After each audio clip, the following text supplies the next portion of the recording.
এবার তো দিয়ে দে। এতগুলো বোতল খেয়ে ফেললাম, আমার পেট ফেটে যাচ্ছে। আমি আর খেতে পাচ্ছি না। আমার উপর দয়া করো ভগবান।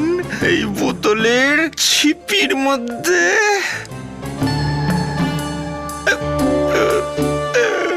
আমার ব্যাড লাগতাই খারাপ।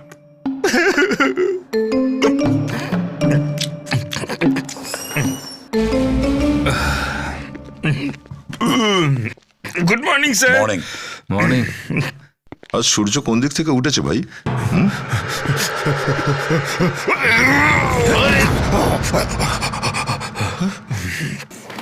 আরে এই আওয়াজটা কিসের? এই আওয়াজ করতে গেল? অভিজিৎ, আমাদের বিউরোর সব ওয়ালগুলো কেন কাঁপছে? হ্যাঁ স্যার, আমি তো পড়তে পড়তে সামলে নিয়েছি। এরকম হচ্ছে কেন বলো তো?